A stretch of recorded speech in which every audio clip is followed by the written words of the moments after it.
fact that because you come to church, God owes you something. And the fact that you pay your tithe, God owes you something. And the fact that you say amen, God owes you something. Can I share something with you? God owes you nothing because God gave you everything. Okay, ain't nobody in the building with me. Let me come with the 6 o'clock crowd, the 6 a.m. crowd. Let me share something, y'all. Let me give y'all a Pastor Anthony parable. Come on. One day my wife went out of town and I was left with 3 kids. And BJ was 9, Aaron was 6, and Adrian was 3. And I had to feed them. And I don't know how to cook. Jesus. So I did what every good father would do. Go to McDonald's. I went to McDonald's, went to the drive-thru, got all 3 of them Happy Meals. Made sure to get Adrian, the girl, Happy Meal, and the boys Happy Meal, and everybody was happy, got me nothing, because somehow McDonald's don't do nothing for me, but it does something for them. Come on. I did what every parent do. Y'all all know y'all do it. If y'all have little kids, y'all get the bag, and the first thing you do is stick your hand in and take some fries out. Don't act like y'all don't do it. I'm not the only one who does it. I took some fries out, and immediately my second boy got upset. Because he needed to know who fries you took out. Got to the house, sat them all down at the table, laid out everything, their burgers, their fries, their Happy Meal, their drinks, and everybody's on the table. I made sure they said grace and prayed, and when they prayed, they say amen. I realized the 2 fries I took taste so good, I reached my hand back out while it was laying on the table and grabbed 2 of Aaron's fries. And to my shockness, I was shocked that this 2 fries, he got visibly upset. He did one of these.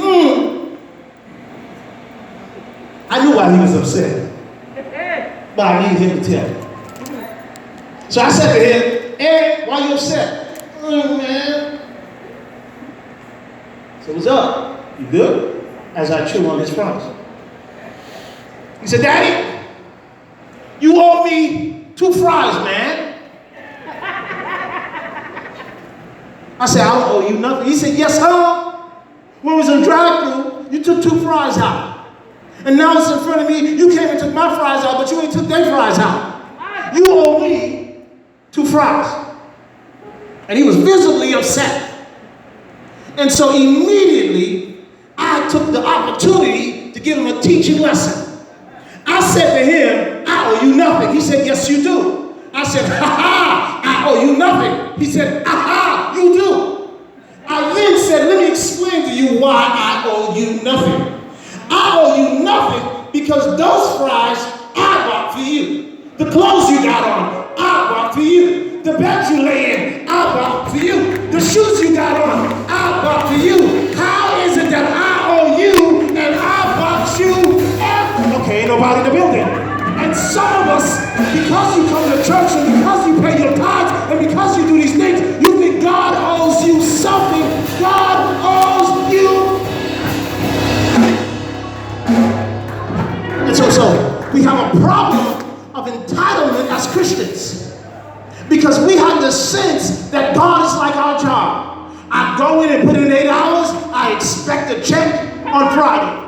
And what God is saying, do you love me enough to show up and do what I ask you to do and wait for me to bless you?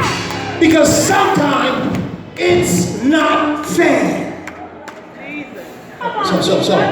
So a number one major issue that we have is the sense of entitlement. Can I go to number 2? Somebody, can I go to number 2? God owes you nothing, a sense of entitlement. Number 2, what happened to the 6 a.m. crowd is that they begin to compare themselves to the 5 p.m. crowd. And let me share something with you real quick so everybody can understand. Nothing good comes from when you begin to compare yourself to somebody else. What the 6 a.m. crowd had, they was comparing themselves to the 5 p.m. crowd. And I want to share with you, don't compare yourself with no one else. Because one of the things I quickly learned, that when you look through Instagram, Here, you look you through can sit down here, Facebook, and you Nicole. see the Sit glamour, down. and it look good on the outside, you really don't know what's going on the Oh, inside. that's your family. Sit down. So I should not compare myself to somebody else when God made me unique and God made me special and God made me different and God didn't make me like everybody. I'm the only one who got this nose and I'm the only one who got this head shape. I'm the only one who looked this fine. I'm going to tell y'all right now, I'm the only one, and you got to believe that within yourself. Y'all better stop playing. Y'all know you boys look good. Comparing yourself to somebody else. What they did was compare yourself to someone else. And what happened is, when you begin to compare yourself to someone else, privilege is threatened by equality. I'm going to say that again. Privilege is threatened by equality. See, I don't mind if they get paid. I just don't want them to get paid as much as I get paid. I don't mind if they're climbing the ladder of success. Just don't climb the ladder while I'm climbing. I don't mind if they're allowed into the club. Just don't let as many of them into the club as there is of us. Because when you have privilege, you will feel threatened by equality. And the 6 a.m. felt like they was privileged. God owed them and they was here first. Have you, okay, I'm gonna hurt somebody's feelings right now. Have you ever went somewhere and it was a job or it was a situation or a group of people and then there's just one black person there? You know what they always say? I'm the only. Okay, let me go to my people, Haitians. Can I talk to Haitians? Yeah. Haitians have this thing like, I'm the only Haitian here. All of them. No Haitian, all of them Haitian. What are you talking about? They feel privilege over others because they're the only one there. Can I share this with y'all? Privilege is always threatened by equality. Privilege is always threatened by equality. Have y'all ever seen privileged folks? Okay, they don't look like me. They're a little bit lighter than me. Okay, y'all, I'm going to say it how I want to. I'm the pastor of the church. Can't no one do nothing to me. White folks feel privileged. White folks feel privileged. Yeah. And so, therefore, sometimes they feel like they deserve more. Anybody any Karens? Any Karens out here? Any Karens? Okay, praise God. The devil's a lie. I'm gonna stop over there. That's my life crew over there. That's my life crew over there. Privilege is always threatened by equality. And when you become privileged, they want to change the agreement. My God. My God. Can I share that with you? To the text. When they found out that the 5 p.m. crowd got paid as much as the 6 a.m. crowd, they wanted to change the agreement. When the landowner initially said, I'm going to pay you 1 day's wages for your work. And sometimes things ain't fair. I'm going to bring it full circle. Number 3, so number one, you realize a sense of entitlement. Number 2, comparing yourself to others. And then lastly, and I'm going to get out of here. Lastly, I'm going to get here. The 6 a.m. crowd is ungrateful. Oh, my Lord. You're going to find out some things about me, Pastor Anthony, that I have a problem with ungrateful people. I do. Y'all pray for me. Ungrateful people make me itch. People would always, with their hands out, never to give, but always to take. My God. People who show up to your cookout and they only want to bring a spoon. They don't want to bring no dish. My God. People that you give a ride to, now you need a ride, you can't find them. My God. Okay, I'm the only one in the building. They're just ungrateful people. You showed up for them, you were good for them, and I can't, pray for me, I can't stand ungrateful people. Yeah, no. Me by myself. I'm by myself. I ain't got no hands on this. Nobody's waiting on this. Nobody's understanding. Ungrateful people.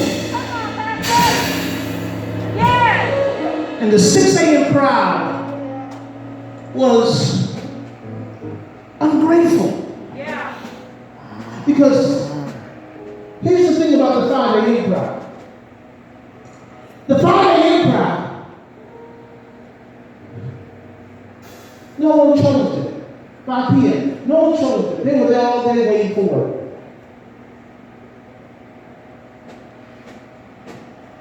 And no one chose it. I don't know if you've ever been waiting on someone. They weren't qualified enough. They weren't good enough. They couldn't make it. They was below. They were beneath. Nothing happened for them positively. They were standing there just waiting and watching the time go by, and now 5 p.m. come around. They thinking they can't go back home because they didn't make no money to put food on the table. And suddenly here comes a landowner, said, "What are you guys doing here?" They explained, "No one has chosen us all day. We've been waiting all day. We have nothing at all. And now," the landowner said, "Come with me, let me give y'all." And y'all gotta imagine that they were happy, even though they was thinking they were gonna get a 1 hour pay. They were happy that they had work, and they were grateful. They were happy that they were selected because they were grateful. They were happy that somebody didn't forget about them. They were grateful. And they didn't think that they were going to get a 1 day's pay. They just was happy to work. And they got right to work. And yeah, they wasn't there from 6 a.m., but they showed up and they worked anyway. And they was grateful. And the 6 a.m. crowd, because they got selected, they was not grateful anymore. The fact that they got paid. Ungrateful people. Before I close, it always puzzled me, Sister Beatrice, it always puzzled me. Why did the landowner, Sister Nanny, it always puzzled me, why did the landowner go back at 9, 12, 3, and 5? Doesn't it only make sense if you need people to get all the people you need at 6 a.m.? That those same people that was there at 9, 12, 3, and 5, they were there at 6 a.m. trying to look for work. Why did the landowner go back 3 times, 3, 4 times to get more people? Why? When you could have got everybody at 6 a.m. Because the landowner has enough land for everybody. And let me tell y'all before I leave, the worst and the most dynamic and the most demonic spirit to have is to be worried about what somebody else got that doesn't disturb what I got in my house. Why am I worried about what the 5 p.m. people got paid when it didn't disrupt anything in my house? That is a demonic spirit that runs around in Christian folks worrying about somebody else and what they got going on that don't have nothing to do with me. The 6 a.m. crowd is worrying about the 5 p.m. crowd. That ain't got nothing to do with them. And to be honest with you, I don't know if I want God to be fair. Matter of fact, I'm pretty sure I don't want God to be fair. I don't want God to be fair. Let me help you out with that. Let me help you out. Them same little bad 3 kids I have. I'm driving them to school and my wife selects an A school. That means it ain't close to where we live. I'm gonna say that again. She wanted A school. The kids big. They out of school. My daughter's in college. My son is 23. My second boy is 21. But they're big, so I can talk about them now. They were all in elementary school. They wanted to go to A school. And I had to drive them, and I was running late. And I had to pass about 4 schools before I get to the school one day. They dropped me to our school, neighborhood school, but it was an A school. It was actually a C school. I thought it was fine. But I feel like I'm a C student. And I turned out okay.